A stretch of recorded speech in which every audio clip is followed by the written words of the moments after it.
এত বড় জান্নাত আমার দরকার নাই, আমার ছোট একটা রুমের মতো জান্নাত দিলেই হবে রে আল্লাহ। ওরে বান্দা একা একা ঢাকার শহরে চাকরি করে, একটা রুম নিয়ে বেসালার থাকে, এক চুলায় 10 জন পাকায়, এক বাথরুমে 10 জন গোসল করে। যখন বান্দা বিয়া করলো তখন আর তার 10 জন এক চুলায় চলে না, এক বাথরুমে হয় না। আল্লাহর বান্দা এখন চিন্তায় পড়ে গেল, আমার এখন বিবি আসলো, বিবির নিয়ে থাকার জন্য সম্মিলিত সংসার চলবে না, এখন আমার সেপারেট রুমের দরকার। তাড়াতাড়ি খুঁজে একটা সেপারেট রুম নিল, বাথরুম আলাদা, চুলা আলাদা। কিছুদিন এক রুমে থাকার পর আল্লাহর বান্দার একটা সন্তান আল্লাহ দান করলেন। চিন্তায় পড়ে গেল, এই সন্তান এখন বড় হয়ে গেল, বড় হওয়ার পর একটা রুম লাগবে, হয় না, আমার আর একটা রুমের দরকার। রুম যখন আর একটা কোথায় পাই, এদিক দিয়ে টাকাও কম। আল্লাহ কয়, ও বান্দা, নাহনু নারযুকুহুম ওয়া ইয়াকুম, ও বান্দা তোমাকে রিজিক পরে দেই, তোমার বাচ্চাদের রিজিক আমি আল্লাহ দেই। আল্লাহ পাক বলেন, আমার নবী বলেন, ও গোলাম, ইন্নামা তুনসারুনা ওয়া তুরযাকুনা বিযুআফাইকুম। আল্লাহর নবী বলেন, আমি দুর্বল মানুষের নজর করে করে তোমাদের সাহায্য করি। ওরে বান্দা, তুই টেনশন করিস না, আমার ছেলে সন্তান বেড়ে গেলে খাবে কই, থাকবে কই। ওরে সংখ্যার উপরে রিজিক বন্টন হয় না, রিজিকের সম্মান, রিজিকের বন্টন সন্তানের অঙ্ক দেয়া হবে না, রিজিকের বন্টন হবে আমার আল্লাহর দরবার থেকে। এখন তোমার সন্তান বড় হয়ে গেল, এক রুমে হয় না, 2 রুমওয়ালা, তুমি এক বাসা নিলা। যখন তোমার সন্তানের বিবাহের সময় হয়ে গেল, এখন এক রুম 2 রুমেও হয় না, তোমার আলাদা আর একটা রুম দরকার। এখন বিয়ার পরে সন্তানরে আলাদা রুমে দিয়া দিলা, রুম আরো বাড়তেছে। ওরে বান্দা, আল্লাহ পাক যে তোমার জান্নাতটা দিবেন, একজন বান্দার পেছনে 70 জন খাদেমা থাকবে হুর হিসাবে। ওরে এদের পেছনেও কত মানুষ থাকবে, কত খাদেম খুদ্দাম থাকবে। এই 70 জনার পেছনে আরো কত সদস্য। তোমার এই 10 দুনিয়ার সমান জান্নাত মনে হয় যেন হবে না। আল্লাহ জানেন তোমার দরকার, জন্যই তোমাকে দিবে। এত সুন্দর জান্নাত,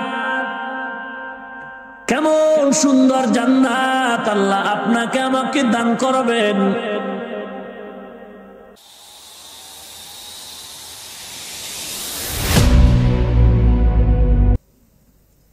ইন্নাল্লাযীনা আমানু ওয়া আমিলুস সালিহাতি কানাত লাহুম জান্নাতুল ফিরদাউসি নুজুলা। সবাই জান্নাত চাই, এই যে অন্যায় করতেছি, এগুলোর এখন যদি জান্নাত আসলেই চাই, তাহলে এখন রাস্তা কি? তওবা করতে হবে। কি করতে হবে? তওবা করতে হবে। রাজি আছি না তওবা করার জন্য? আপনারা যারা ভাবতেছেন তওবা করে কি দুনিয়ার সব হারায় ফেলবো, আচ্ছা আপনারা একটু জবাব দেন, রাগ করবেন না, বেয়াদবি ক্ষমা চাচ্ছি। আমরা টুপি মাথায় দিয়েছি, দাড়ি রেখেছি, লম্বা জামা পরি, হারাম খাই না, সুদ খাই না, ঘুষ খাই না, এবং মাদ্রাসার লাইনেও আমাদের কোনো সার্টিফিকেট নাই। পড়ছি কওমি মাদ্রাসায়, যেই মাদ্রাসাকে এক শ্রেণীর জাতি ভাইরা চোখে দেখতেই পারে না, বলে ওখানে পড়ে কি লাভ হবে, ওখানে পড়লে তো চাকরি পাওয়া যাবে না। ওরে আল্লাহর বান্দা, তুমি কেন প্রশ্ন করো চাকরি পাওয়া যাবে না? আমরা তো চাকরির জন্য পড়িই নাই, আমরা তো চাকরির জন্য পড়িই নাই। এ কওমি মাদ্রাসার পড়ুয়া ছাত্র, হাফেজ, আলেম, কারি, বাগের বাচ্চা থাকলে দাঁড়ায় বল, 40 বছরে কোনোদিন কোন কওমির ছাত্র, কোন আলেম, কোন হাফেজ মেম্বার, কমিশনার, চেয়ারম্যান, এমপির কাছে গিয়ে বলছে যে ভাই আমার একটা চাকরি দাও? কোনদিন টাকার জন্য রাস্তায় আন্দোলন করেছে? না, আমরা টুপিওয়ালারা কোনদিন রাস্তায় টাকার জন্য আন্দোলন করি নাই। আমরা টুপিওয়ালারা যদি ময়দানে আন্দোলন করে থাকি, নবীর ইজ্জত রক্ষার জন্য আন্দোলন করেছি। না খায় মরে গেছি। যারা মনে করে টুপি মাথায় দিলে ভেজালে পড়বো, আমরা কি ভেজালে পড়েছি? ওরে বাংলাদেশ কেন, সারা পৃথিবীর টপ লেভেলের যেই লোকটা এখন ধনী তার খবর নাও। আমি চ্যালেঞ্জ দিয়ে বলছি, আমাদের টুপিওয়ালা রসুলের উম্মতের মতো ওই ধনী ব্যক্তিও শান্তিতে নাই। শান্তি দেওয়ার মালিককে, শান্তি দেওয়ার মালিককে। আল্লাহ শান্তি দিবেন আল্লাহর বিরোধিতা করলে। আল্লাহ বলেন, ও মানুষ, আমি ওয়াদা করলাম তোমাদের জান্নাত দিয়ে দিছি, বিনিময় আল্লাহ কি নিয়ে নিছেন? জান আর মাল। ভেতর একটা জীবন আছে না, এই জীবনের মালিককে, আপনার আমার সম্পদের মালিককে। আর আমরা কিসের মালিক? জানমালের না জান্নাতের? তাহলে আমরা যদি জান্নাত চাই, জানমাল আল্লাহকে দিয়ে দিতে হবে। তো আল্লাহ নিলেন না কেন? দোকান থেকে এক লোক এক বস্তা 50 কেজির চাল কিনলো। চাল, এক বস্তা চাল কিনে দোকানে রেখে বলে, ভাই কমপ্লিট, তুমি টাকা নিয়ে যাও। আর 2 দিনের জন্য চালের বস্তাটা দোকানে আমানত রাখলাম। দোকানওয়ালা বুদ্ধিমান চালাক বলে ফেললো, ভাই যদি কোনো জরুরতে তোমার এই বস্তাটা আমার খরচ করতে হয়, অনুমতি আছে? চালের মালিক ক্রেতা বলে, হ্যাঁ অনুমতি আছে, তবে একটা শর্ত, আমার টাকার কিনা চালের বস্তার চাল যদি খরচ করো, এই চাল যদি কেউ খেতে চায়, নিতে চায়, দিবা, তবে কোনো বেনামাজিকে দিবা না, কোন সুদখোরকে দিবা না। আমার হালাল টাকার চাল, এটা কোনো বেনামাজির পেটে যাবে, আমি চাই না। আল্লাহ বলেন, জান্নাত তোদের দিয়া দিলাম, জানমাল আমি নিয়ে নিলাম, এই জানমাল তোদের কাছে কয়েকদিন আমানত রাখলাম। এটা মালিক আমি, তবে তোর কাছে আমানত। বান্দা বললাম, হে আল্লাহ, তোমার দেওয়া জান মাল এগুলো আমি খরচ করতে পারবো কিনা বলো। আল্লাহ বলেন, হে গোলাম, হ্যাঁ তুমি আমার মালিকানার জান মাল খরচ করতে পারবা, তবে একটা শর্ত, এই জান আর মাল আমি আল্লাহ বিরোধী রাস্তায় খরচ করা যাবে না। জীবনটাকে আমি আল্লাহর রাস্তায় খরচ করতে হবে, এই মাল আমি আল্লাহর রাস্তায় বন্টন করে দিতে হবে। যেহেতু মালের মালিক আমি আল্লাহ, জানের মালিক আমি আল্লাহ, অতএব আমার মালিকানার জান মাল তোমার মন মতো খরচ করা যাবে না, আমি আল্লাহর আইন মতো খরচ করতে হবে, তাহলেই তোমার জান্নাত পাইবা। এই জান্নাতের ঘোষণাটা আমভাবে আল্লাহ মুমিনদের দিয়া দিলেন। হাদিসে পাকে পয়গম্বর বলেন, পৃথিবীতে যত মানুষ আসলো, আসতেছে, কিয়ামত পর্যন্ত আসবে, সবার নামে রেজিস্ট্রেশন করা, বরাদ্দ করা জান্নাতে একটা ঘর বানানো আছে। আল্লাহ আমরা জানি, কোরআন হাদিস পড়ে জানলাম, তোমার জান্নাত তো দুনিয়ার সবাই পাবে না। ফিরআউনের নামেও একটা জান্নাতে ঘর, নমরুদ, হামান, কারুনের নামেও জান্নাতে একটা ঘর বরাদ্দ। ওদায়ের মালিক ওরা তো অপরাধের কারণে জান্নাত পাবে না, হামান জান্নাত পাবে না, নমরুদ পাবে না, সাদ্দাত জান্নাত পাবে না। ওদের বানানো জান্নাত গুলো তুমি কি করবা হে আল্লাহ? আল্লাহ জানায় দেন, হে গোলাম একটু ভালো করে শুনে নেন, দুনিয়ার জমিনে আমি আল্লাহ তোমাদের উপরে কিছু ডিউটি দিয়ে দিলাম, মূল ডিউটির বিনিময়ে তোমাদের নির্ধারণ করা জান্নাত তো পাইবা, কোনো সন্দেহ নাই। তবে যারা মূল ডিউটির পরে আমি আল্লাহর দেওয়া কিছু ওভার ডিউটি আছে, ওভার ডিউটি, 5 ওয়াক্ত নামাজ মুমিনের জন্য মূল ডিউটি, কিন্তু তাহাজ্জুদ নামাজ ওভার ডিউটি। 5 ওয়াক্ত নামাজ আদায়ের পর যারা আসরের নামাজের আগে 4 রাকাত সুন্নত মূল ডিউটির পরে ওভার ডিউটি করবে, মাগরিবের নামাজের সুন্নতের পরে আরো বেশি 6 রাকাত আউয়াবিনের নামাজ ওভার ডিউটি হিসাবে পালন করবে। বছরে একবার ধনী লোক যাকাত দিবা, মূল ডিউটি, মাঝে মাঝে তুমি এতিমের সহযোগিতা করো, ওভার ডিউটি। মাঝে মাঝে মসজিদে টাকা দাও, মাদ্রাসায় টাকা দাও, ওভার ডিউটি। ওরে বান্দা, জীবনে ধনী একবার বাইতুল্লাহর জিয়ারত করবা, মূল ডিউটি। মাঝে মাঝে আবার বাইতুল্লাহর জিয়ারত তোমরা করবা, ওভার ডিউটি। ওরে বান্দা, যেই বান্দার মূল ডিউটির পরে ওভার ডিউটি করবা, আমি আল্লাহ ওই নমরুদ, হামান, কারুন, ফিরআউনের নামের বানানো জান্নাত ওভার ডিউটি করনেওয়ালা মুমিনদের বোনাস হিসাবে দিয়া দিব। ইয়া ইলাহি তু মেরা মাবুদ হ্যায়, ইয়া ইলাহি তু মেরা মাশূক হ্যায়, ইয়া ইলাহি তু মেরা সত্তার হ্যায়, ইয়া ইলাহি তু মেরা গফফার হ্যায়। কেমন সুন্দর জান্নাত আমি আল্লাহ তোমাদের জান দিব জানো।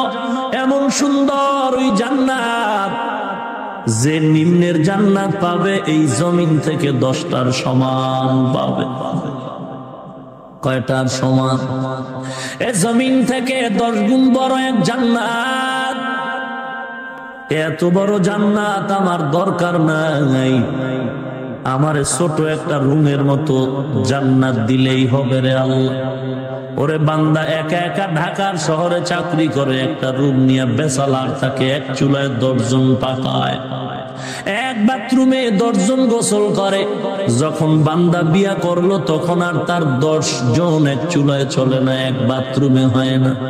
আল্লাহর বান্দা এখন চিন্তায় পড়ে গেল, আমার এখন বিবি আসলো, বিবির নিয়ে থাকার জন্য সম্মিলিত সংসার চলবে না, এখন আমার সেপারেট রুমের দরকার। তাড়াতাড়ি খুঁজে একটা সেপারেট রুম নিল, বাথরুম আলাদা, চুলা আলাদা। কিছুদিন এক রুমে থাকার পর আল্লাহর বান্দার একটা সন্তান আল্লাহ দান করলেন। চিন্তায় পড়ে গেল, এই সন্তান এখন বড় হয়ে গেল, বড় হওয়ার পর একটা রুম লাগবে, হয় না, আমার আর একটা রুমের দরকার। রুম যখন আর একটা কোথায় পাই, এদিক দিয়ে টাকাও কম। আল্লাহ কয়, ও বান্দা, নাহনু নারযুকুহুম ওয়া ইয়াকুম, ও বান্দা তোমাকে রিজিক পরে দেই, তোমার বাচ্চাদের রিজিক আমি আল্লাহ দেই। আল্লাহ পাক বলেন, আমার নবী বলেন, ও গোলাম, ইন্নামা তুনসারুনা ওয়া তুরযাকুনা বিযুআফাইকুম। আল্লাহর নবী বলেন, আমি দুর্বল মানুষের নজর করে করে তোমাদের সাহায্য করি। ওরে বান্দা, তুই টেনশন করিস না, আমার ছেলে সন্তান বেড়ে গেলে খাবে কই, থাকবে কই।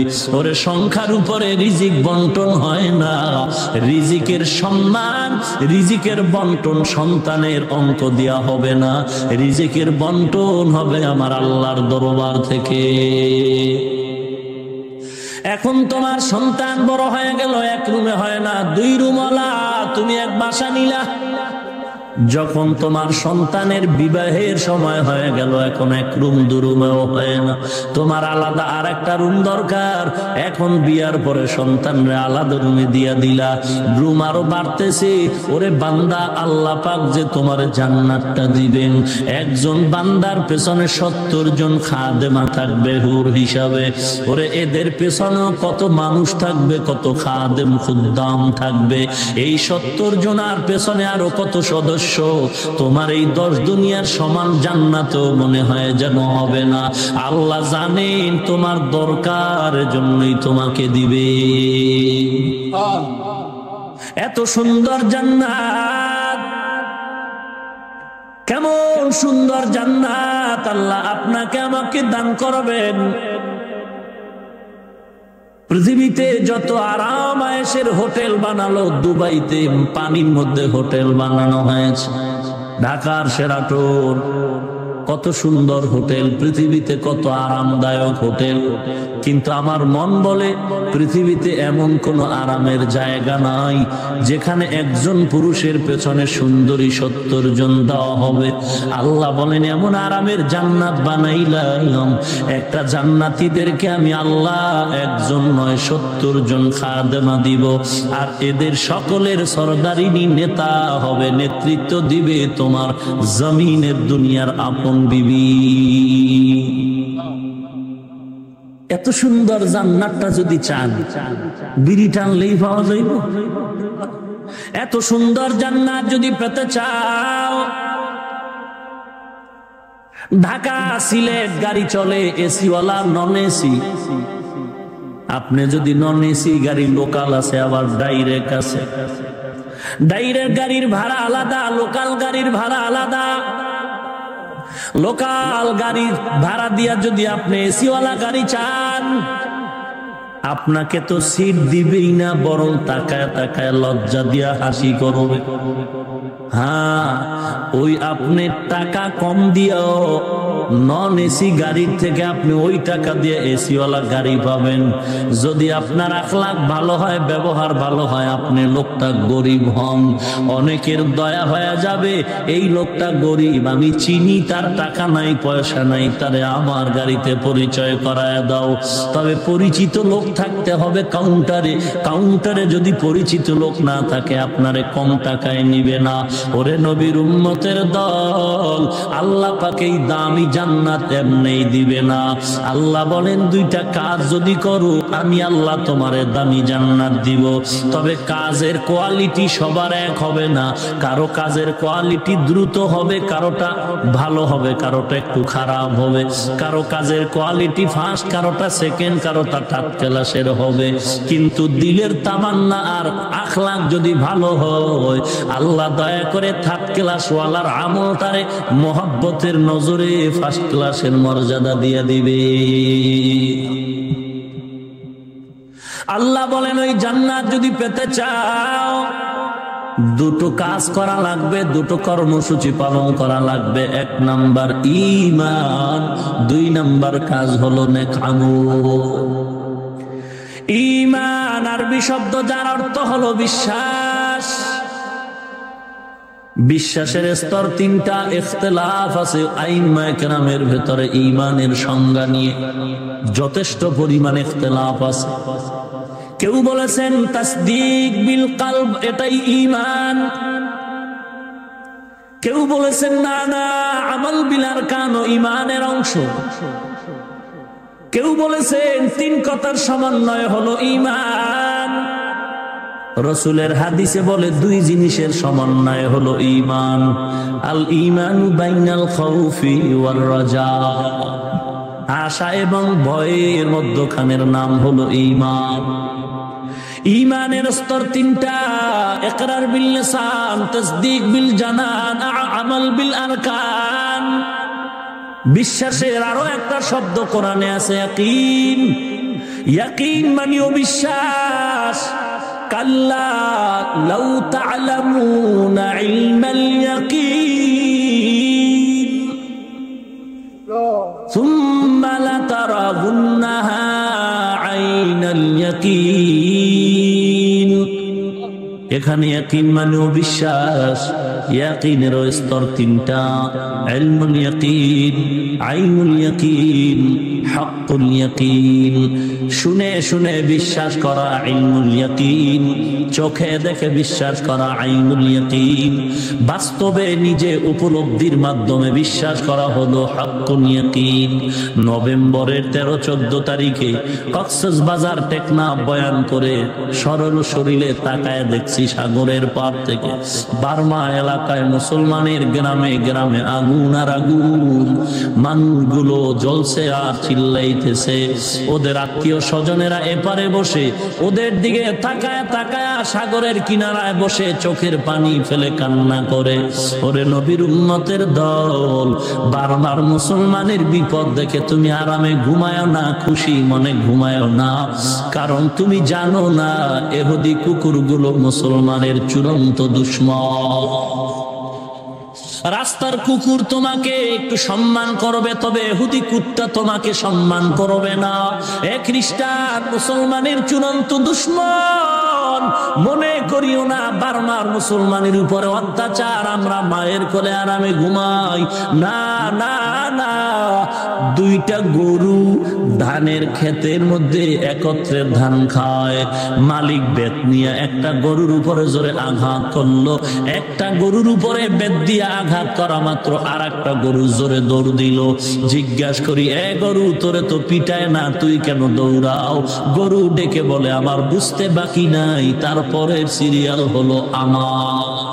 এরে বাঙালি মুসলমান, যতই চালাকি করো, বার্মার মুসলমানের কান্না দেখে তুমি হাসিও না, কপালে লেখা নাও ইহুদি বেঈমান আমাদের বন্ধু নয়।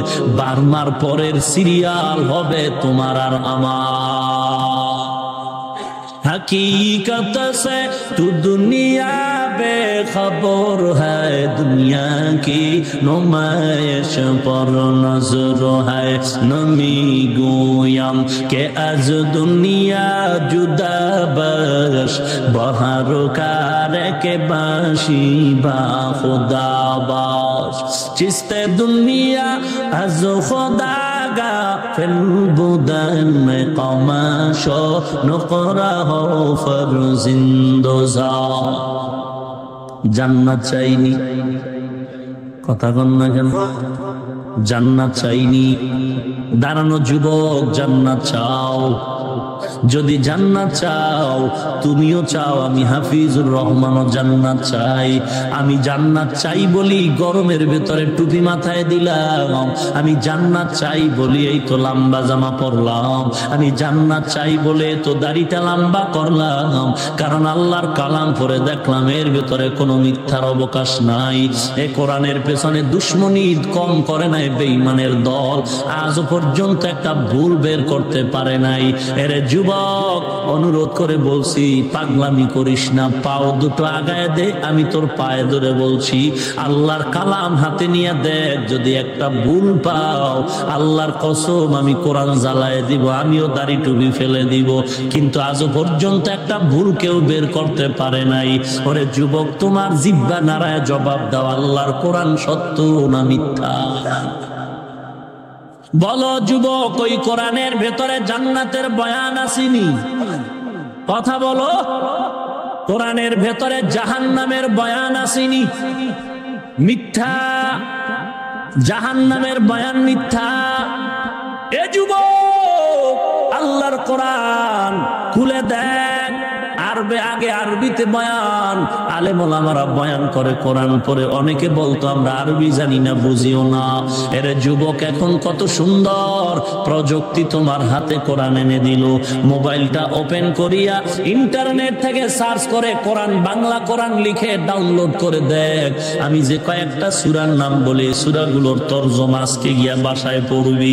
পড়ার পরে যদি দেখো তোর অন্তর বলে কোরআন সত্য, এই সূরার আয়াতের অর্থ সত্য, অর্থের সাথে বাস্তব আমলের সাথে মিলায় দেখবি।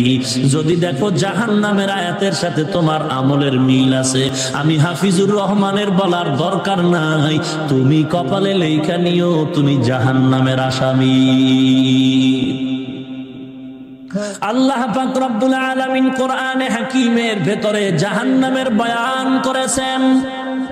আলহাকুমুত তাকাসুরু হাত্তা যুরতুমুল মাকাবির, কাল্লা সাউফা তা'লামুন সুম্মা কাল্লা সাউফা তা'লামুন। আল কারিআতু মাল কারিআ ওয়া মা আদরাকা মাল কারিআ ইয়াওমা ইয়াকুনুন নাসু কাল ফারাশিল মাবসুস। ওয়াইলুল লিকুল্লি হুমাযাতিল লুমাযা আল্লাযী জামা'a মালাহু ওয়া আদ্দাদা ইয়াহসাবু আন্না মালাহু আখলাদা কাল্লা লা ইউনবাযান্না ফিল হুতামা ওয়া মা আদরাকা মাল হুতামা আরাআইতাল্লাযী ইউকাযযিবু বিদ্দীন ফাযালিকাল্লাযী ইয়াদু'উল ইয়াতীম ওয়া লা ইয়াহুয্যু আলা তা'আমিল মিসকিন ফাওয়াইলুল লিল মুসাল্লিন।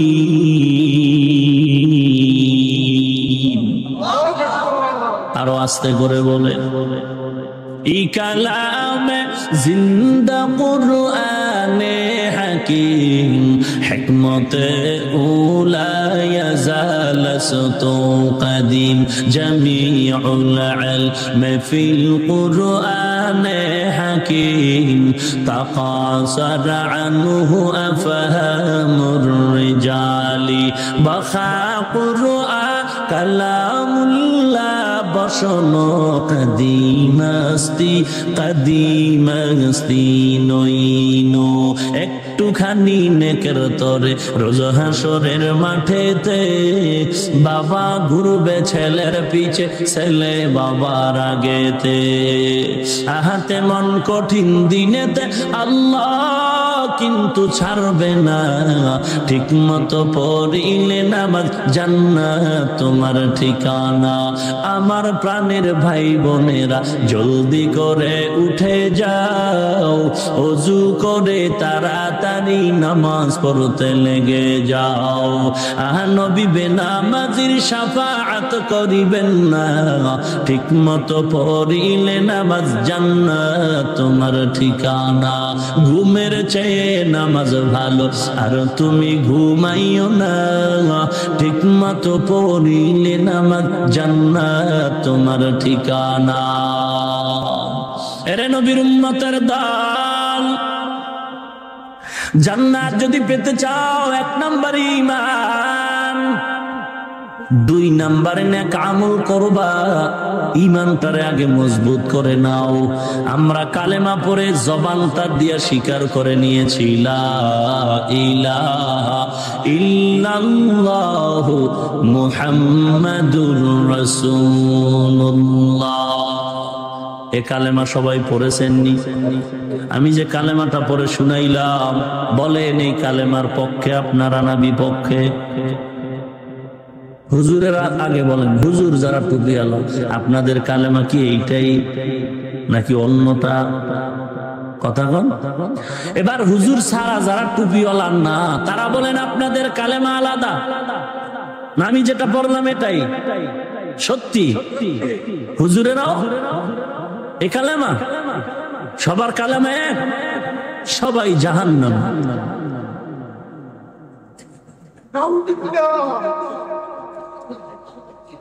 এনে বলো সুবহানাল্লাহ তার সেরারে কোনো হুশ নাই কোনো হুশ ভাইরা আমার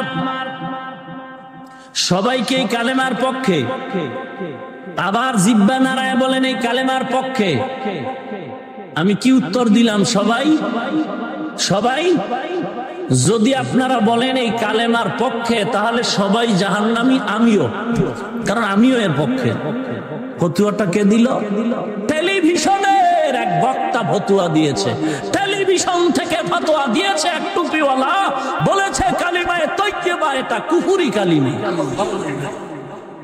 আপনি নাউজুবিল্লাহ কোন মেজাজটা এমন গরম হয় না আমার আপনি নাউজুবিল্লাহ কোন আর তার বয়ান মেমোরিতে ঢুকায়া টিভির ভিতরে বেটকায় তাকায় থাকেন কি মজার বয়ান দেয়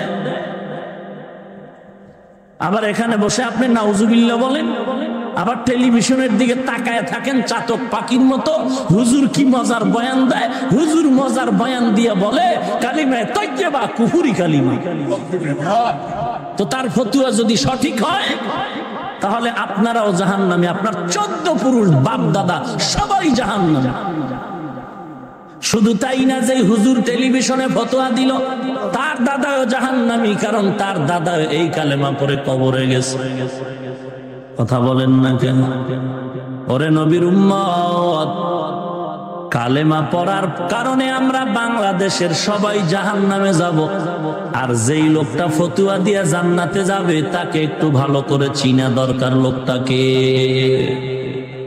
তাকে ভালো করে চিনা দরকার কোন দরবারের কুতুব তুমি আজকে গালাগালি করো কেন রে ভাই 13 জন মানুষ নিয়ে 50টা মাইক লাগায় গালি আর গালি এমন গালি বাসায় গিয়া ম্যাডাম রে কয় গরম ভাত দে কেন গরম ভাত বলে মজার বয়ান করছি কাঁচা কাঁচা গালি দিয়েছি আজকের বয়ান এত জমলো অন্যদিন এমন মজার গালি জিহ্বায় আসে না কয় তুমি যে গালি দিলা রাস্তায় কি কেউ ধরে নাই কেমন গালি দিয়েছো? বলে কাফের ছাড়া কোনো জিকির নাই, তাবলিগওয়ালারা কাফের, পীর মুরিদি যারা করে কাফের, খাজা মুঈনুদ্দিন চিশতি গাঞ্জাখোর, আবু হানিফা মুশরিক মুনাফিক, দেওবন্দিওয়ালারা কাফের, কওমিওয়ালারা কাফের, কাফের কাফের বলে গালি দিলাম, কলিজা ঠান্ডা হয়ে গেল।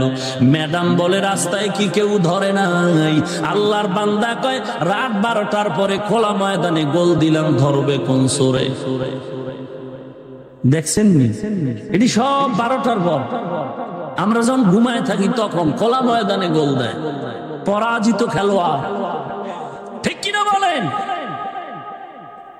ওরে আল্লাহর বান্দা, তুমি কোরআন পড়ে কি দেখো না গালি দেওয়া হারাম? তুমি কি আমার পয়গম্বরের হাদিস পড়ো না? বুখারী বুখারী কয়ে চিল্লাও, বুখারী শরীফে কি পাও না? আল্লাহর নবী বলেছেন গালি দেওয়া হারাম। আমার নবী বলেন, উম্মত দুই জিনিস হেফাজতের জিম্মা যদি নাও, আমি নবী তোরে জান্নাতে নেওয়ার জিম্মা নিব। قال رسول الله صلى الله عليه وسلم من يضمن لي ما بين لحييه وما بين رجليه أضمن له الجنة। আল্লাহর নবী বলেন, দুই ঠোঁটের মাঝের জবান জিহ্বার হেফাজত করো, লজ্জাস্থানের হেফাজত করবি, আমি নবী তোরে নিয়ে জান্নাতে চলে যাব। তু কুজাও সুন্নতে আহমদ কুজাবা মোহাম্মদ কাইবুয়াদ নিসবতরা। ওরে আশেকের দল, পীরের বিরুদ্ধে কথা বলায় তুমি লাঠি মিছিল করলা, নেতার বিরুদ্ধে কথা বলার কারণে তুমি নেতার পক্ষে লাঠি মিছিল করলা, নেত্রীর বিরুদ্ধে কথা বলার কারণে তুমি নেত্রীর পক্ষে লাঠি মিছিল করলা। ওরে আশেক জবাব দাও, তুমি কি শোনো নাই কত বেঈমান আমার নবীর দাড়ি নিয়ে বলছে ছাগলের দাড়ির মতো? ওরে আশেক রাসূল, তুমি কি শোনো নাই বেঈমান গালি দিয়া বলেছে মদিনার নবী সন্ত্রাসী নবী? বেঈমান গালি দিয়া বলেছে আমার মদিনার মায়ার নবী যৌবনের চাহিদা পূরণে একাধিকবার বিবাহ করেছে। নেতার পক্ষে লাঠি মিছিল দিলা, পীরের পক্ষে লাঠি মিছিল দাও, আমার নবীরে যারা গালি দিল তাদের ব্যাপারে লাঠি মিছিল কেন করলা না? আমরা বুঝতে বাকি নাই তুমি দুনিয়াদার ইহুদির পাক্কা দালাল। আমি মাঝে মাঝে উদাহরণ দেই, চট্টগ্রামে একটা ময়দানের নাম আছে লালদিঘি ময়দান, আসেনি? কথা কন না কেন? আসলেই কি ওখানে লাল রঙের কোন দিঘি আছে? আছে? নাই নাই।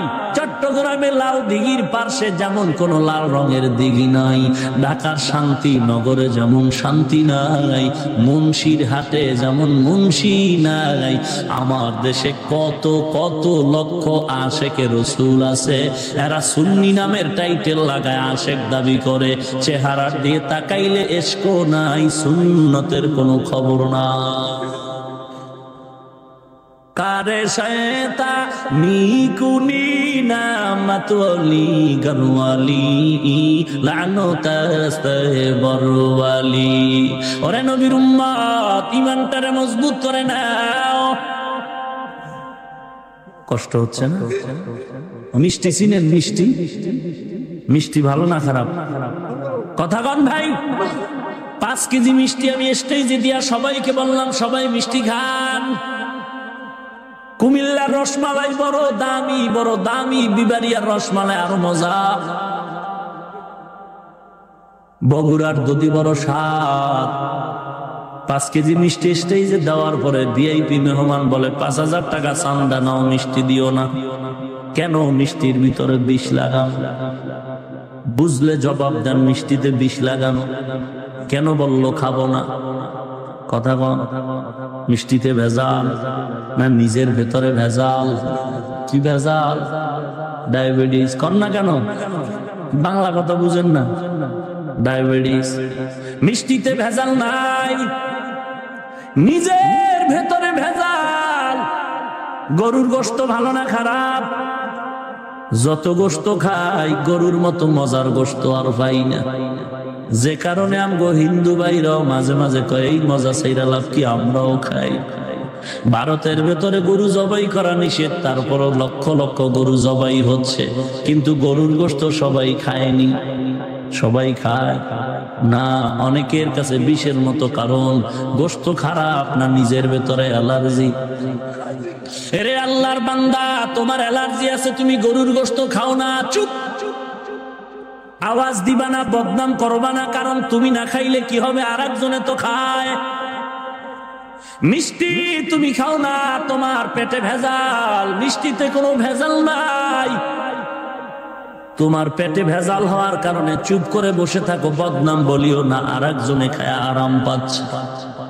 এরে আল্লাহর বান্দা, কথাটা দিয়ে আমি উদাহরণ দিয়ে বুঝাইতে চাই, যাদের কাছে দাওয়াত ও তাবলীগ ভালো লাগে না, পীর মুরিদি ভালো লাগে না, জিকির আজকার ভালো লাগে না, আল্লাহ ওয়ালার কান্না বয়ান ভালো লাগে না, তোমরা চুপচাপ বসে থাকো, বদনাম করিও না, দাওয়াত ও তাবলীগের বিরোধিতা করিও না, কারণ তোমার ভেতরে অ্যালার্জি আছে। তুমি চুপ করে বসে থাকো, তোমার অ্যালার্জির কারণে তাবলীগ ভালো লাগে না, কিন্তু এই তাবলীগের কাছে গিয়া আমার মতো মাওলানা, হুজুর না, লক্ষ লক্ষ ইংরেজি পড়ুয়া, RAB, army, police, BDR, OCDC, SPIG, উকিল, ব্যারিস্টার, ডাক্তার, প্রফেসর, ইংরেজি পড়ুয়া মানুষ আজকে তাবলীগের ছোঁয়া পাওয়ার কারণে তারা দাড়িওয়ালা, 5 ওয়াক্ত নামাজি। তোমার কাছে তাবলীগ বসেন, তোমার কাছে ভালো লাগে না, চুপ করে বসে থাকো, বদনাম করিও না, কারণ তোমার কাছে ভালো না, আর একজনের কাছে ভালো। পীর মুরিদি তোমার কাছে ভালো লাগে না রে মুমিন, চুপচাপ বসে থাকো, তুমি আর একজনের বিরুদ্ধে বলিও না। তুমি তাকায় দেখো, পীরের দরবারে যাওয়ার কারণে আমল ভালো হয় কিনা, কান্না আসে কিনা, জিকির হয় কিনা। যেই পীরের কাছে গেলে আগের বান্দা বেনামাজি ছিল, এখন নামাজি হলো। পীরের দরবারে যাওয়ার কারণে আগে সুদ খাইতো, এখন সুদ খায় না। পীরের হাতে হাত দিয়া এখন পাগড়ি মাথায় দিয়া দিল, এখন 5 ওয়াক্ত নামাজ পড়ে। ওই পীরের বিরোধিতা করবা না। হ্যাঁ, যেই পীরের কাছে যাওয়ার পরেও বান্দার আমল ঠিক হয় না, দাড়ি উঠে না, নামাজ হয় না, তাহলে বুঝা গেল গাছ ভালো ফল ভালো, গাছ ভালো না ফল ভালো না। যেই পীরের কাছে যাওয়ার পরেও বান্দা সুদের ব্যবসা ছাড়ে না, বুঝতে হবে লোকটা ভেজাল না, পীরের ভিতরে আসলে ভেজাল। তোমার কাছে মাযহাব ভালো লাগে না, চুপ করে বসে থাকো, বদনাম করিও না, কারণ তোমার অ্যালার্জি আছে, আর একজনের তো উপকার হয়। ইমাম আবু হানিফার বিরোধিতা করে কপালটা পুরিস না রে বেয়াদব, কারণ এই ছোট বয়সে তাকায়া তাকায়া দেখেছি যারা আল্লাহওয়ালা, খাঁটি কান্নাওয়ালা বুজুর্গদের বিরুদ্ধে কথা বলছে, এই দুনিয়ায় তারা রসাতলে চলে গেছে। যেই লোকটা খাজা মঈনুদ্দিন চিশতি আজমিরিকে গাঞ্জাখোর বলে গালি দিল, চোখের সামনে চূড়ান্ত অপমানিত হয়ে আছে।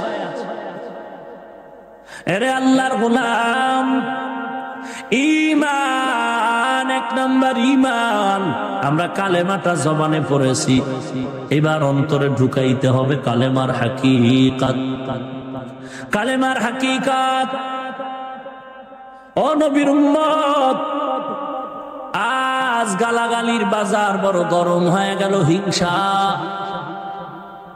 আমি বলবো, যত বড় পাগড়িওয়ালা হোক, কেউ যদি গালি দেয় বুঝবেন তার ভেতরে বড় ভেজাল। এরে নবীর উম্মতের দল, গালি এটা হারাম, হারাম, স্পষ্ট কবিরা গুনাহ। মা বাপ সন্তানের মাঝে অত তর্ক বিতর্ক হয়নি, এই জন্য কি সন্তান মাইক নিয়ে বাবার বিরুদ্ধে রাস্তায় নামে? না না, তর্ক বিতর্ক সাহাবায়ে কেরামের মাঝেও ছিল, আপোষে, হিংসাও ছিল না। আজকে তোমার আমার মধ্যে একটু দ্বন্দ্ব হতে পারে, এই জন্য তুমি ইহুদি বেঈমানের সাথে তাল মিলায়া টুপিওয়ালারে গালি দিতে পারো না।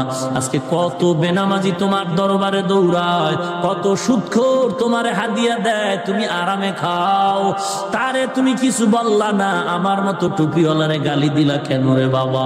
গালি না দিয়া আজকে তুমি যদি আল্লাহর নবী নবীর আশিক খাঁটি হইতা, দিলটা তোমার নরম থাকতো, আমল যদি ভালো করতা গালি দিতা না, বরং তোমার নবীর মোহাব্বতে এই আওয়াজ দিয়া ইহুদিরে বলা দরকার ছিল, বেঈমানের দল, আমরা টুপিওয়ালারা মাঝে মাঝে ঝগড়া করি, তর্ক করি, এজন্য তুই মনে করিস না যে আমাদের ভিতরে কোনো মিল নাই। আমরা টুপিওয়ালারা যত ঝগড়া করি আর তর্ক করি না কেন, তবে তোদের মতো ইহুদি বেঈমান নবীর দুশমনের পিটাবার বেলায় সব আমরা টুপিওয়ালা একদম। এই স্লোগান দিলে কোন ইহুদির বাচ্চার সাহস ছিল না নবীরে গালি দিবে। কিন্তু আজকে ইহুদিকে গালি না দিয়ে আজকে মুসলমানকে গালি দেওয়া হচ্ছে। আমি সবার পায়ে হাত রেখে বলে যাই, যত বড় পাগড়িওয়ালা হোক, যদি দেখেন খালি হিংসার বয়ান, গালাগালির বয়ান, আমলের বয়ান নাই, নামাজের বয়ান নাই, রোজার বয়ান নাই, এর থেকে আপনারা দূরে থাকার চেষ্টা করবেন। কারণ যার জবানের ব্যবহার ভালো নাই, এ চমৎকার বয়ান দিলেও কোনো উপকার হবে না। এরে নবীর উম্মতের দল, জবানের হেফাজত বড় আল্লাহওয়ালার এটা এক নাম্বার পরিচয়, জবানের হেফাজত। যারা জিহ্বা নাড়ায়া গালির স্লোগান দেয়, খোঁজ নিয়ে দেখেন তাদের কলিজা বড় শক্ত, আমল নাই। টুপি দেওয়া, দাড়ি রাখা, পাগড়ি বাঁধা আমলের পরিচয় না। যারা তাহাজ্জুদ পড়বে, 5 ওয়াক্ত নামাজ পড়বে, কান্না করবে, তাদের দিলটা থাকবে নরম, আর নরম দিলওয়ালার জবানে কখনো গালি আসবে না। নরম দিলওয়ালার জবানে গালি আসবে না। অতএব এহলে এক পরামর্শ, তাদের থেকে দূরে থাকবেন, বাট এদের সাথে বেয়াদবি করবেন না। বিচারক তো আল্লাহ আছেন, আপনার টেনশন কি? 2 নাম্বার পরামর্শ, আপনারা একই এলাকায় বসবাস করেন, একই বাজার থেকে চাল, ডাল, তৈল কিনে খান, বাহিরের এক টুপিওয়ালাকে দাওয়াত দিবেন, সে এসে এমন কিছু বক্তব্য দিয়ে সবার ভিতর একটা দ্বন্দ্ব লাগায় দিবে, এই সুযোগ দেওয়া যাবে না। সেই সুবাদে আপনারা পোস্টারে বক্তা দাওয়াত দেওয়ার আগে বিষয় এবং আয়াত লিখে দিবেন, এবং ভালো আলেম রাখবেন স্টেজে, সঠিকভাবে কোরআন সুন্নাহর বয়ান, মানুষের ভেতরে দ্বন্দ্ব ভুলে ভ্রাতৃত্ব বন্ধনের বয়ান বিষয় দিয়ে দিবেন, শিরিক বিদআতের বিষয় দিয়ে দিবেন, যে তোমার বয়ান বিদআত সম্পর্কে, তোমার বয়ানের বিষয় শিরিক সম্পর্কে, তোমার বয়ানের বিষয় জান্নাত জাহান্নাম সম্পর্কে। আলেম যদি ভালো হয় তো আসবে, কোরআন সুন্নাহ অনুযায়ী বয়ান করবে, গালি দেওয়ার সুযোগ হবে না। আর যদি এলেম কালাম না থাকে, চাপাবাজি যদি হয়, ওই চাপাবাজ ওয়াজের আগের দিন বলবে আমার পেটে ঠাডা পড়ছে, আমি আসবো না। ভাইরা আমার, আমাকেও দাওয়াত দিলে আমার আয়াত নাম্বার জানায় দিবেন, বিষয় দিয়ে দিবেন। এত বয়ান কোরআন হাদিসে, নামাজের বয়ান, রোজার বয়ান, হজের বয়ান, জাকাতের বয়ান, পর্দার বয়ান, হালাল হারামের বয়ান, জান্নাতের বয়ান, জাহান্নামের বয়ান, এডি বাদ দিয়া কারে বাস দিবে এই বয়ান দিয়ে ওরা সাইজ করে এনে বয়। নির্লজ্জ আল্লাহর নবীর দুশমন। আল্লাহ আপনি হেদায়েত দান করুন। আর জোরে কোন, ইন্নাল্লাযীনা আমানু ওয়া আমিলুস সালিহাত কানাত লাহুম জান্নাতুল ফিরদাউসি নুজুলা। আল্লাহ পাক বলেন, 2টা কাজ যদি করো, 1 নাম্বার ঈমান, 2 নাম্বারে নেক আমল, আমি আল্লাহ তোমাকে উঁচু জান্নাত, জান্নাতুল ফিরদাউসের মেহমান বানায় দিব। নির্ভেজাল ঈমান, সাহাবায়ে কেরামের ঈমান। আমরা অন্তরে বিশ্বাস করি আল্লাহ তাআলা ব্যতীত কোনো মাবুদ নাই, মুহাম্মদ সাল্লাল্লাহু আলাইহি ওয়াসাল্লাম আল্লাহর পাঠানো শেষ পয়গম্বর।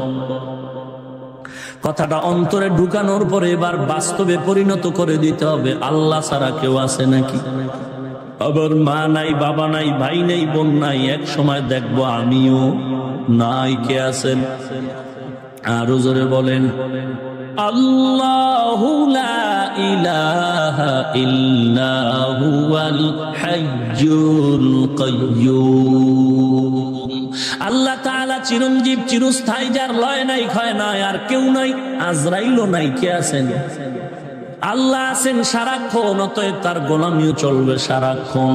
আল্লাহর গোলামি করতে গেলে অনেক প্রশ্ন আসবে, আল্লাহ জবাব দিয়া বলেন, আমার আল্লাহর গোলামিতে যত প্রশ্ন জবাব দিয়া দিলাম মুহাম্মাদুর রাসূলুল্লাহ। আমার নবীর ভেতরে তাকায় সব সমাধান নাও। নামাজের কথা আমি আল্লাহ বলেছি, কিন্তু কোরআনে কোথাও বলি না 2টা সেজদা দিবি, 4টা রুকু করবি, কয় রাকাত নামাজ পড়বি বলি নাই। এখন কেমন করে তুমি নামাজ পড়বা? আমার নবীর মধ্য থেকে জবাব নাও। নবীর থেকে জানার 2টা পথ, একটা পথ হলো কিতাবের মাধ্যমে। আল্লাহর নবী কয় কিতাব বেশি ধরিস না, কারণ তুই কিতাব বুঝো না, বাংলা বুখারী পড়া, খবরদার তুই আরবি বুঝো না, পণ্ডিতি করলে ভেজালে পড়বি। নামাজ যদি শিখতে চাও, সাল্লু কামা রাআইতুমুনি উসাল্লি, নামাজ যদি শিখতে চাও আমি নবীর থেকে সাহাবায়ে কেরাম নামাজ শিখো, কিতাব থেকে শিখো বলে নাই, কারণ কিতাব পড়তে গেলে অনেক প্রশ্নের সম্মুখীন। কিতাবে আছে জোরে আমিন বলো, আস্তে আমিন বলো, কিতাবে আছে বুকের উপরে হাত বাঁধো, নাভির নিচে হাত বাঁধো, এ নিয়ে বড় ইখতিলাফ। যদি কেউ বুকে হাত বাঁধে আমরা বলবো সে নাভির নিচের হাদিস মানে না, আবার দাবি করে আহলে হাদিস। ওরে আহলে হাদিস না, বড় আহলে হাদিস। যারা জোরে আমিন বলে আমি বলবো আস্তে আমিনের হাদিস তারা মানে না, যারা হাদিস মানে না কোনদিন আহলে হাদিস হতে।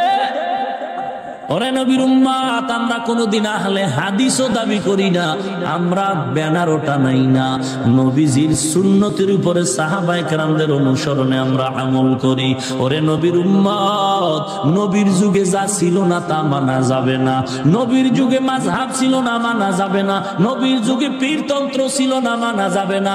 ওরে আল্লাহর বান্দা, তোমার সাথে আমি তর্ক করতে চাই না, আমার ভুল যদি হয় বলো, আমি তওবা করে নেই, অহংকারী না। তুমি যদি ভুল করো তওবা করে নাও, গালাগালি কেন করো রে বাবা?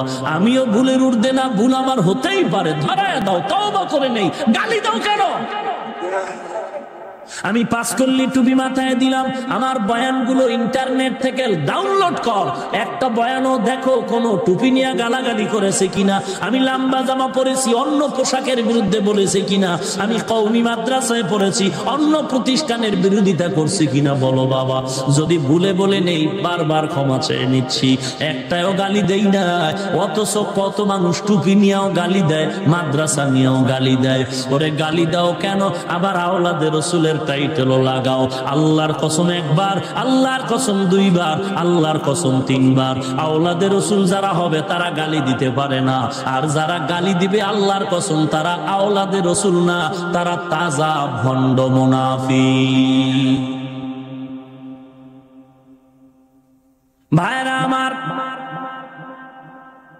আল্লাহর মহব্বত অন্তরে ঢুকাও। নবীর যুগে যা ছিল না তা মানা যাবে না। তাহলে আমার একটু প্রশ্ন রেখে গেলাম, জবাব তুমি অন্য সময় দিয়ে দিও। নবীর যুগে বুখারী শরীফ নামের কোনো কিতাব ছিল না, কেন মানো?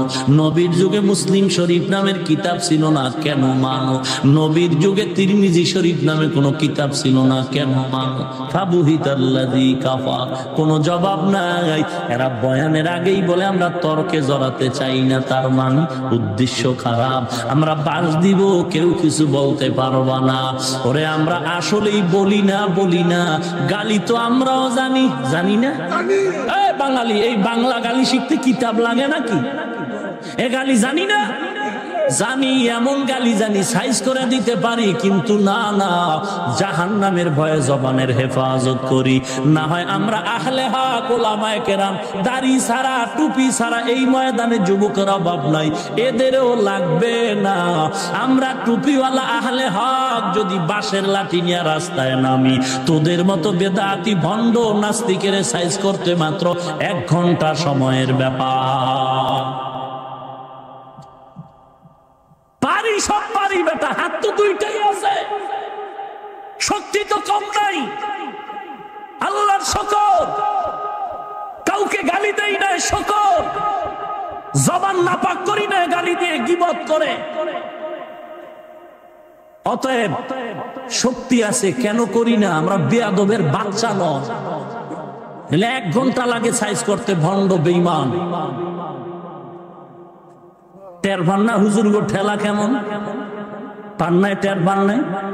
একটা ঠেলা দিছে এখনো ভয় করে, নামবেন না হুজুর রাস্তায়, কি কন আগে আদায় করে দেব, রাস্তায় আসেন না। এক ঠেলায় খবর হয়ে গেছে হেফাজত, কথা কয় না। রাগ করলেন, কেউ বাঁশ দিলাম না, আমগো যারা বাঁশ দিছে ওই বাঁশ খুললাম। ইন্নাল্লাযীনা আমানু ওয়া আমিলুস সালিহাত কানাত লাহুম জান্নাতুল ফিরদাউসি নুজুলা। এরা কয় তর্কে যাব না, তার মানে আল্লাহর শুকরিয়ার সাথে বলি, অহংকারী না। ওরা 14 পুরুষ সামনে বসলে কিতাব খুলে দিলে এবার আর পড়তে পারবে না। জন্য গ্রামের একটা প্রবাদ আছে, চোরের মন পুলিশ পুলিশ। আল্লাহ আপনি হেদায়েত দান করুন।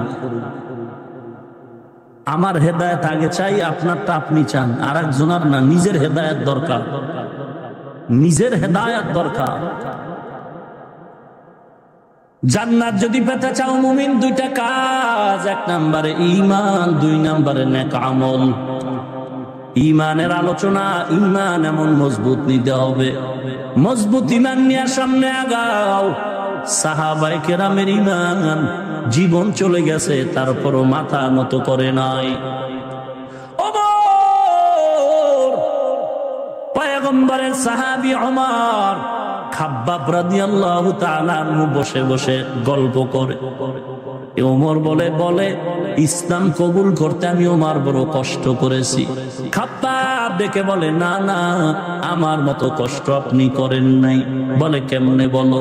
এইবার খাব্বাব পিঠের জামাটা উঠায় ওমরের সামনে ধরলো। ওমর ডাক দিয়া কয়, খাব্বাব তোমার কুষ্ঠ রোগ হয়েছে নাকি? খাব্বাব বলে, না আল্লাহর কসম, আবার জীবনে কোনোদিন কুষ্ঠ রোগ হয় নাই। তাহলে তোমার পিঠে কেন গোশত নাই? হাড্ডিগুলোর মধ্যে পোড়া পোড়া দাগ দেখা যায়, আগুনের দাগ লাগানো। খাব্বাব চোখের পানি ছেড়ে বলেন, ও খলিফাতুল মুসলিমিন ওমর, আমি আমার মায়ার নবীর হাতে কালেমা পড়ার অপরাধের কারণে এ আরবের বেঈমান আর মুশরিকরা আমি খাব্বাবের হাতে পায়ে রশি লাগাইয়া পাহাড়ের মধ্যে নিয়া গাছের সাথে বেঁধে আঘাত করেছে।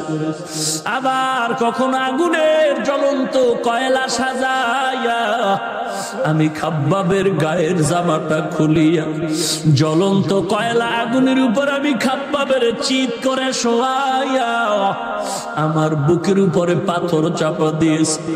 ও খলিফাতুল মুসলিমিন ওমর, আমার পিঠের গলিত চর্বি গোশত গুলো আগুনের তাপে পুড়তেছে, আমি কানে আওয়াজ পাই। এরপর আমি আসমানের দিকে তাকায় বলছি, রে মালিক, আমি খাব্বাবের আরো কষ্ট যদি লাগে দাও দাও, তারপরও তুমি জাহান্নামের আগুনে আমারে জ্বালাইবা না রে আল্লাহ। ওরে নবীর উম্মতের দলের নাম ঈমান। আমার জীবন থাকার যাক, চাকরি থাকার যাক, আমি আমার আল্লাহকে কখনো বেজার করতে পারবো না। এটা ঈমানের চূড়ান্ত স্লোগান। قال رسول الله صلى الله عليه وسلم لا طاعة لمخلوق في معصية الخالق। আল্লাহর নবী বলেন, আল্লাহকে বেজার করে পৃথিবীর কারো আনুগত্য করা যাবে না। আমার বাবায় বেজার হয় হোক, আমার মা বেজার হয় হোক, তারপরও আমি আল্লাহকে বেজার করতে পারবো না। আল্লাহরে খুশি করতে গেলে দাড়ি রাখতে হবে, নামাজ পড়া লাগবে, পর্দা করা লাগবে।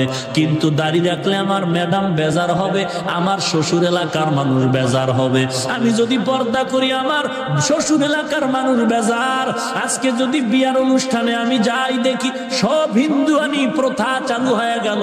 গায়ে হলুদ না দিলে বিয়া হয় না, ভিডিও না করলে বিয়া হয় না, গেট না সাজাইলে বিয়া হয় না, চেয়ার টেবিল না দিলে বিয়া হয় না। এগুলো সব আমার নবীর সুন্নতের জবাই করা তরিকা। ওরে আমার সব বেজার হয় হোক। ওরে বিবি, তোর মতো বিবি লাগবে না। আমার আল্লাহ যদি কবুল করে, দেশে বিবির অভাব নাই। আল্লাহকে রাজি করতে গিয়ে যদি তুমি রাগ করো, তোমার মতো বিবি চাই না। আল্লাহকে খুশি রাখতে গিয়ে যদি আমার মা বেজার হয়, তোমার মতো মা লাগবে না। আল্লাহর গোলামি করতে গেলে যদি আব্বা বেজার হয়, তোমার মতো বাবা লাগবে না। আল্লাহর গোলামি করতে গেলে যদি আমার ভাই বেজার হয়, তোমার মতো ভাই আমার লাগবে না। কারণ দুনিয়াতে মা বলি বাবা বলি সব আমার দুশ্মন। স্বার্থে যদি আঘাত লাগে, মা বাবার সন্তানের বিরুদ্ধে মামলা দেয়। থানার ডায়েরি তালাশ করে দেখো, কত সন্তান মায়ের জেলখানায় ঢুকায় রাখছে, কত মা বাবার সন্তানের জেলখানায় ঢুকায় রাখলো। কারণটা কি? সবাই স্বার্থপর, দুনিয়াদার, কেউ আপন না। একমাত্র আপন হলেন আমার আল্লাহ। কয়েক মাস আগে সন্তান শিশু বাচ্চাটারে 6 তলা বিল্ডিং থেকে মা নিচে ফেলে দিল। 6 তলা বিল্ডিং থেকে মা নিজের দুধের বাচ্চাটারে নিচে ফালায় দিল। ঢাকার শহরের ঘটনা। ঐশী নামের মেয়েটা নিজের আপন মা বাবাকে চক্রান্ত করে হত্যা করে ফেললো। স্ত্রীরে স্বামী জবাই করে, স্বামী স্ত্রীরে জবাই করে। ওরে নবীর উম্মতের দল, কেউ আপন না, আপন আমার আল্লাহ। অতএব জমিনেও আমার আল্লাহ, কবরেও আল্লাহ, হাসরের দিনও আমার আল্লাহ। আল্লাহর মোহাব্বত নিয়ে যারা চলেছেন দুনিয়ায়, কেউ তাদের কিছু কোনো ক্ষতি করতে পারে নাই। ওরে নবীর উম্মত, অতএব ওই খাব্বাবের মতো ইমানটারে তাজা করতে হবে। জীবন থাকার যাক, চাকরি থাকার যাক, দাড়ি কাটবো না, নামাজ ছাড়বো না, পর্দা করবো, হালাল খাবো, আল্লাহওয়ালা, কোরআনওয়ালা, কান্নাওয়ালা বুজুর্গের সাথে সম্পর্ক লাগায় চলবো। ওরে যুবকের দল, সবার কপালে হেদায়েত আসবে না, সবাই জান্নাত পাবে না। আল্লাহ যাকে কবুল করবেন সে হেদায়েতের দরজায় আসবে। আরে যুবক, আমি বলছি না তুমি আমার মতো হুজুর হয়ে যাও, আমি বলছি তুমি স্কুলে পড়ো, কলেজে পড়ো, কিন্তু তোমার মতো স্কুল কলেজের ছাত্র দাড়িওয়ালা অভাব নাই। তোমার পায়ে ধরে বলি তুমিও দাড়িওয়ালা নামাজি হয়ে যাও। র্যাব, আর্মি, পুলিশ, বিডিআর দাড়িওয়ালার অভাব নাই, তুমি তাদের মতো হও। ইঞ্জিনিয়ার, ডাক্তার, ড্রাইভার, প্রফেসর, শ্রমিক, কৃষক, দাড়িওয়ালা যুবকের অভাব নাই, তুমিও তার মতো হও। যদি তওবার নিয়ত থাকে এখানেই তওবা করে যাও। আর যদি তোমার কপাল খারাপ থাকে, তোমার তওবার নিয়ত না থাকে, তোমার দরকার নাই। কারণ হেদায়েতের মালিক আল্লাহ, ইজ্জতের মালিক আল্লাহ, সম্মানের মালিক আল্লাহ। অন্তর যদি ভালো থাকে, মুনাফিকি না থাকে, গলায় ছুরি লাগবে তারপরও দাড়ি কাটবো না, নামাজ ছাড়বো না, এমন পাক্কা তওবার নিয়ত যদি হয়, খাঁটি নিয়তে দুটো হাত আমার আল্লাহকে দেখায়া দাও। আয় আল্লাহ, আপনি হাতগুলো কবুল করে নেন। দাড়িওয়ালা 5 ওয়াক্ত নামাজি নবীর আশিক বানায় দেন। কামাই রুজি, ব্যবসা, চাকরিতে বরকত বাড়ায় দেন। আয় আল্লাহ, মুসিবত থেকে হেফাজত করেন। গুনাহের প্রতি ঘৃণা জমায় দেন। নেক আমলের প্রতি আপনি বেশি বেশি আগ্রহ বাড়ায় দেন। বলেন আমিন। ইন্নাল্লাযীনা আমানু ওয়া আমিলুস সালিহাত কানাত লাহুম জান্নাতুল ফিরদাউসি নুজুলা। আল্লাহ আমাদের ঈমানকে পরিপূর্ণ করে রাসূলের তরিকায় চলে যাওয়ার তৌফিক দান করেন। ওয়া আখিরু দাওয়ানা আলহামদুলিল্লাহি রাব্বিল আলামিন। আসসালামু আলাইকুম ওয়া রাহমাতুল্লাহ।